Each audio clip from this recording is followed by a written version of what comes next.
Hello everyone, नमस्ते। तो मेरा नाम है अलका। आई होप कि आप सब लोग बहुत अच्छे होंगे और मैं भी बहुत अच्छी हूँ। तो मैं हूँ एक कैंसर सर्वाइवर और मैंने अपने ब्लॉग्स डाले हैं कैंसर से रिलेटेड। तो आप जिन्होंने नहीं देखे हैं प्लीज़ जाकर देखना और बताना कमेंट्स में कि आपको कैसे लगी मेरी स्टोरी कैंसर की।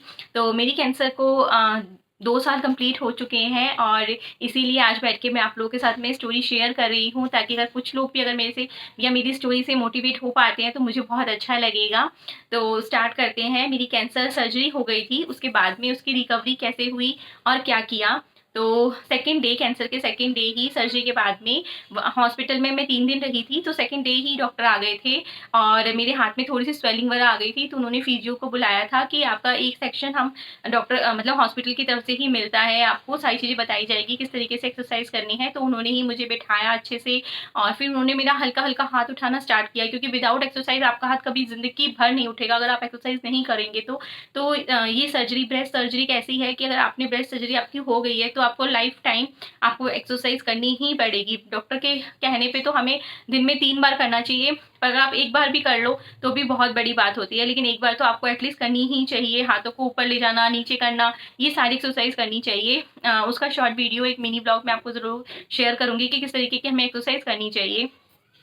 तो फिर हमने उनसे वीडियो, हाँ, उन्होंने हमें बता दिया था कि ये आपके घर पे या तो आपको हॉस्पिटल आना पड़ेगा या आपके घर पे आके भी सेक्शन दे सकते हैं। तो हॉस्पिटल हमारे घर से बहुत दूर था, तो इसलिए हमने उनको अपने घर पे ही बोल दिया था आने के लिए। तो 3 दिन बाद जब मैं अपने घर आ गई थी, उसके बाद से 5 डेज़ के बाद से फिजियो मेरे घर आने स्टार्ट हो गई थी। तो वो आती थी 1 घंटा हम और मेरे को एक्सरसाइज करवा के जाती थी। और 1 महीने मैंने फिजियो करवाई थी और 1 महीने के अंदर अंदर मेरा हाथ पूरा, जहाँ मेरा हाथ इतना ऐसे करती थी ना तब भी पेन होता था इस हाथ में, कि मैं फिंगर्स भी हिलाती थी तो भी दर्द होता था। मैं रोती थी कि मेरा हाथ नहीं उठेगा, मेरा हाथ नहीं उठेगा। मैं सबसे बोलती थी मुझसे कुछ काम ही नहीं हो रहा है, मुझसे कुछ काम नहीं हो रहा है। मैं अपनी डॉक्टर की बुक्स भी नहीं देख पा रही थी। मैं बैठ जाती थी, मेरे को एक साइड पे वो ड्रेन लगा हुआ था वो रखा रहता था। मैं फोटो जरूर शेयर करूंगी कि ड्रेन रखा होता था, मैं यहाँ बैठी होती थी और बच्चों को मेरे पास में बुला भी नहीं पाती थी। अपनी बेटी को मैं अपने गले भी नहीं लगा पाती थी और मैं उसकी ना बुक्स देख पाती थी, ना मैं उसकी कोई डायरी रीड कर पाती थी, कुछ भी मैं ढंग से, ना मैं फ़ोन चला पाती थी ढंग से। तो मेरा हाथ इतना से इतना भी नहीं उठ रहा था। और जब मेरी फिजियो ने मुझे 1 महीना एक्सरसाइज करवाई, वो बहुत अच्छी थी, बहुत। मैंने उनका पर्सनल नंबर भी सेव कर लिया था कि अगर इन फ्यूचर मुझे कभी भी कोई प्रॉब्लम होती है तो मैं उन्हीं को बुलाऊंगी। तो वो बहुत फैमिलियर हो गई थी मेरे साथ में और आज मेरा हाथ पूरा ऊपर जाता है। मैं सारे घर के काम करती हूँ, सब कुछ करती हूँ। तो अब मुझे कोई पेन नहीं है, मतलब पेन तो है बट इतना पेन नहीं है कि मैं रोने लग जाऊं। पेन तो देखो लाइफ टाइम रहेगा। अगर आप एक दिन भी एक्सरसाइज स्किप कर देते हो 1 से 2 दिन, तो थर्ड डे आपको इतना हैवीनेस लगने लग जाता है इस हाथ में, राइट हैंड में। ये राइट हैंड मेरा है। तो राइट साइड की कैंसर वो हुई थी मेरी ब्रेस्ट सर्जरी। तो ये बहुत पेन होने लग जाता है, यहाँ से स्वेलिंग होने लग जाती है, यहाँ पे स्वेलिंग होने लग जाती है और ये चीज़ में अंडर आर्म्स में तो बहुत ज़्यादा दिक्कत होती है। तो आपको मतलब सर्जरी के बाद में जिनको भी ब्रेस्ट सर्जरी होती है उनको एक्सरसाइज करना बहुत ही ज़्यादा ज़रूरी है।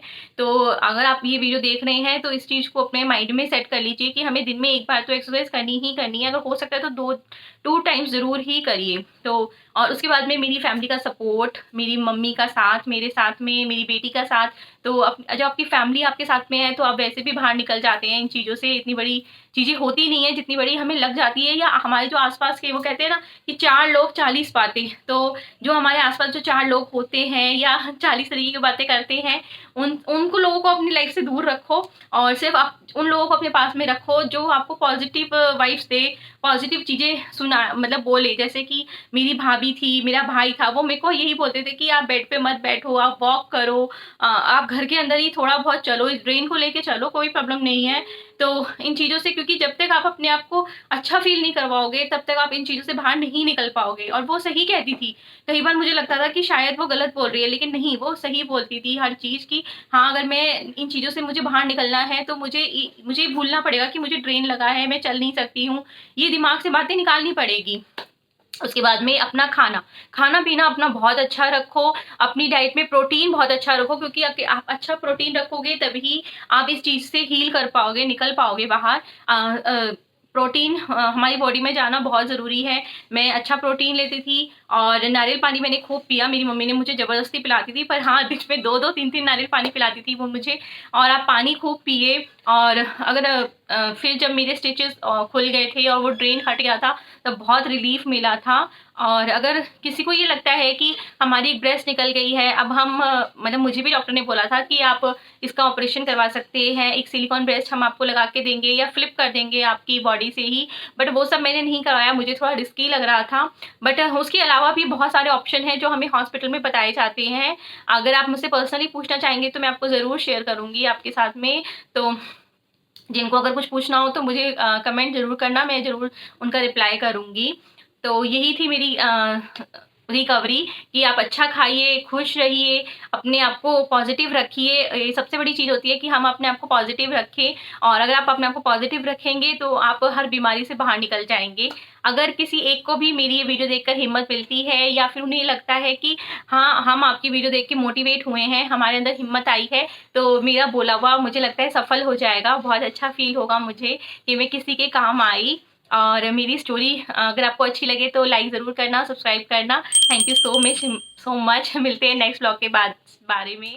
अगर आपको मेरी स्टोरी पसंद आई हो तो मिलते हैं नेक्स्ट व्लॉग में। तो मेरा नेक्स्ट व्लॉग होने वाला है कि सर्जरी के बाद जब मेरी रिकवरी अच्छे से हो गई, उसके बाद में फिर क्या हुआ, क्योंकि ये 3 हिस्सों में बटा हुआ था, कीमोथेरेपी, सर्जरी, रेडिएशन बाकी था। रेडिएशन के बारे में भी मैं आपको पूरा डिटेल में अच्छे से बताऊंगी कि मेरे साथ क्या हुआ। मैं बाकियों का नहीं बोलती हूँ, कि मेरे साथ क्या हुआ और मैंने उसको किस तरीके से फेस किया।